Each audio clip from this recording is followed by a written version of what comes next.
Olá pessoal, então vamos iniciar aqui uma revisão de eletricidade básica, que é fundamental para a continuidade da disciplina de comandos elétricos. Então vamos começar pela parte falando de impedância, ok? Então lógico que dependendo de como foi a disciplina de eletricidade básica, alguns desses conceitos vocês podem ter visto ou não, mas esse momento é justamente para aprender ou revisar e tirar essas dúvidas.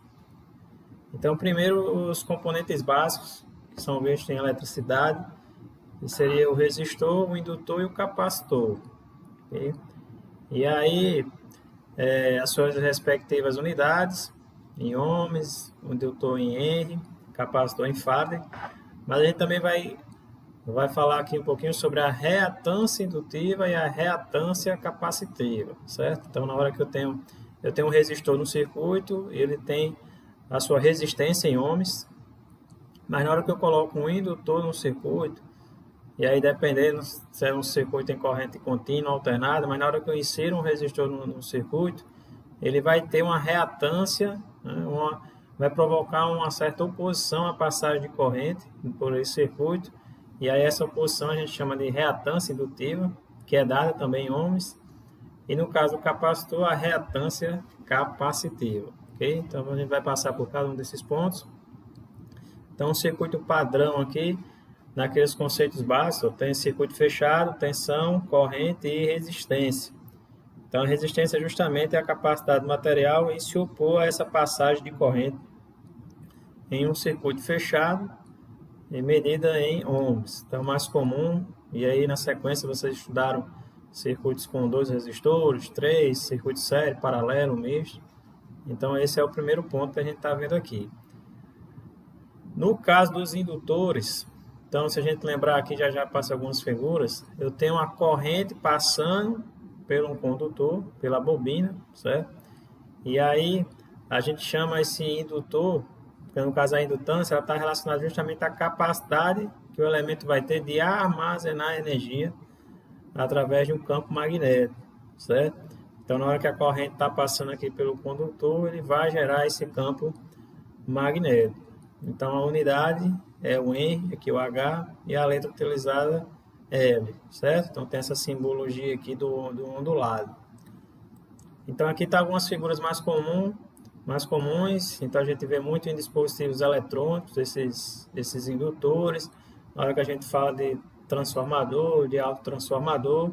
E a gente destaca também justamente porque dentro da disciplina de comando a gente vai tratar de motores elétricos. E motores elétricos são puramente, né, é uma característica indutiva. Ela é formada, se a gente for olhar de uma forma geral, por indutores, ok?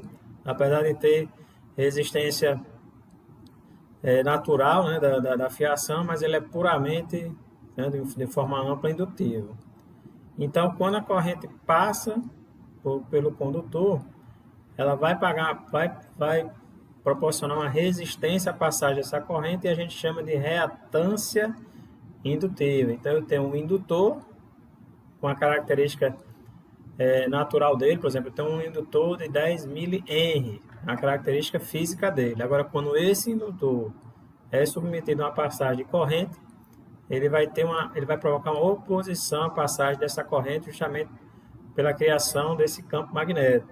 Então, está aqui, a reatância indutiva é a oposição à passagem de corrente elétrica alternada em um indutor dentro de um circuito elétrico. Então, a gente chama essa reatância indutiva de XL, né, que é diretamente proporcional a 2πf, é a frequência desse sinal alternado, e L é o valor da indutância, certo? Então, se eu tenho um indutor de 20 mH em um circuito a 60 Hz, então a reatância indutiva será 2 vezes π, vezes a frequência 60, vezes o valor da indutância. E esse valor, a unidade dessa reatância é dada em ohms.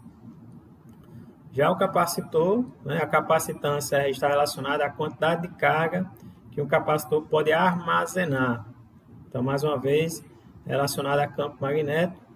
E aí aqui tem um diagrama simples, certo? De um circuito com capacitor e a simbologia, né? Capacitância dada em Farad e a letra C representando aqui o capacitor. Então, A gente coloca aqui algumas figuras, algumas mais comuns na área de eletrônica, capacitores aqui, mas quando a gente migra para potências maiores, a gente tem outros modelos de capacitores. Então, é justamente nessa linha. Tem um capacitor aqui, então tá escrito nele, ó, capacitor aqui de 1000 microfarads, né? Um capacitor de 80 microfarads. Então, é a característica física dele. Na hora que eu pego esse capacitor e insiro em um circuito elétrico, ele vai ter uma reatância capacitiva, oposição à passagem de corrente. E aí, diferente do indutor, com reatância capacitiva dada em XC, ele vai ser o inverso de 2 vezes π vezes a frequência da rede vezes o valor da capacitância, certo? E o resultado disso aqui é dado em ohms. Então, nesse quadro resumo, para a gente entender que no início a gente estuda eletricidade com foco mais em resistores e a gente vai evoluindo. Mas, na verdade, nós temos um circuito, né, um circuito com esses 3 componentes: resistência, indutância e capacitância. Resistor, indutor e capacitor, certo? Na hora que eu somo todos esses dispositivos, eu vou ter a impedância, certo? Que vai ter, lógico, um funcionamento diferente se for um circuito contínuo, um circuito alternado, mas a gente não vai entrar nesse detalhamento agora. O que eu preciso entender é que o circuito, né, padrão, né, a gente analisar a nossa residência, ela é composta por resistores, indutores e capacitores. E a soma de todo tipo de impedância que é proporcionada ao circuito a gente chama de impedância, ok? É a oposição total de todos esses 3 dispositivos à passagem de corrente. A impedância é dada em ohms, já que é a soma. E aí entra só para a gente também fazer uma correlação, apesar de não abordar muito isso durante a disciplina, essa impedância, chamada aqui de Z, representada pela letra Z, vai ser a soma das resistências mais das reatâncias, que pode ser indutivo ou capacitivo. Isso gera um número complexo, um defasador de 90 graus. Se a gente fosse traçar aqui um plano cartesiano, eu tinha a resistência no eixo X e as reatâncias no eixo Y, certo? Sendo os indutores no eixo de forma positiva, no eixo Y, e os capacitores de forma negativa. A soma disso aqui eu chamo de impedância, ok? Então, perguntas a gente pode responder pelo canal aqui do Sala de Aula ou durante a própria aula, ok? Obrigado.